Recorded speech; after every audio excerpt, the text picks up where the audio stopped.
Kyle. Just want to let you know, put up another post here. KPA Wealth Weekly. It's our weekly blog post. We're doing it on Mondays now.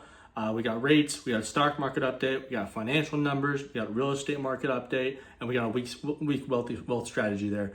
So here's the interest rates right here for you. We'll dive right in. Conventional, we're looking at 6.5 for first-time home buyers. FHA, we're looking at 5.99 for minimum down payment, all with 760 good credit scores. So rates vary per credit score. Here's a stock market update. So we are looking at all-time highs pretty soon here, pretty fast here. So take advantage of it while you can.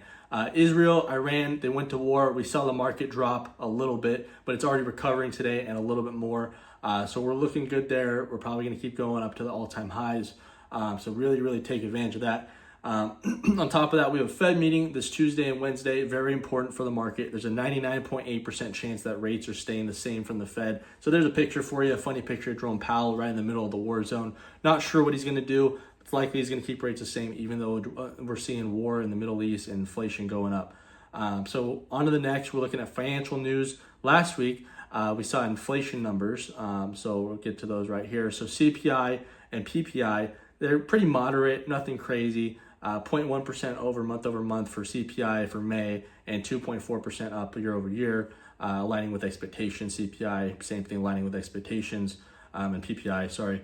And then jobless claims, so those are about the same as the prior week, 241,000 this week, or last week, or the week before, sorry.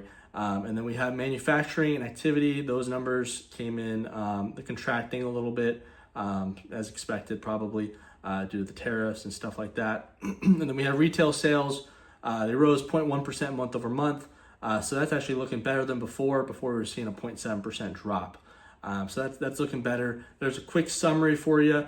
And here's, so the retail sales is important. Make sure you consider looking at maybe investing towards that, or just keeping that in mind that we're looking good there. Maybe Target or Costco are good buys soon here.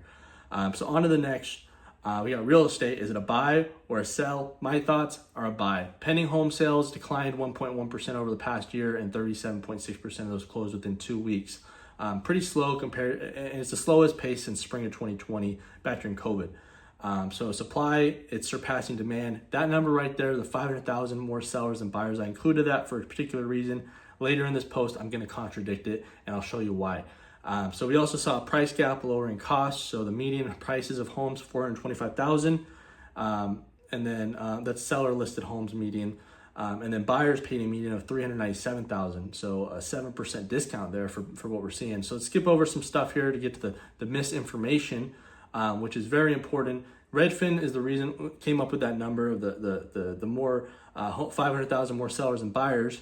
And they say that there's 1.94 million home sellers based on the active listings pulled from the MLS. But data from Realtor.com that comes from MLS shows there's only 959,000 active listings in April, the same month that Redfin used. So we're not looking at different months there.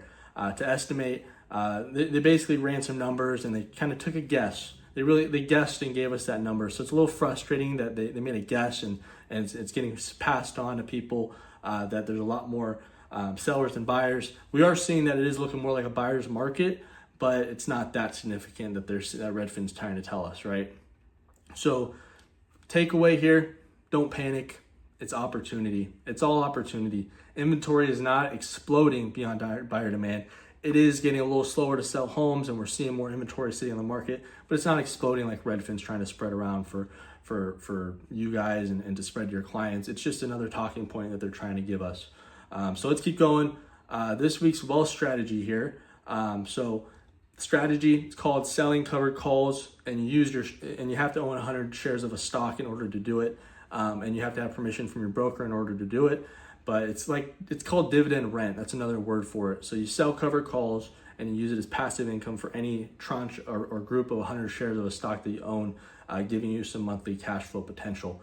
So it's pretty cool. Lets you collect a dividend on some stocks that don't give dividends, or even on dividend stocks that lets you get some more dividends from them. However, there is some risk to it. You risk that if they exercise the call or option, you will sell your shares at a certain price. So really do your due diligence. I gave you a little how-to in the blog. Thanks so much. Please subscribe and share this blog.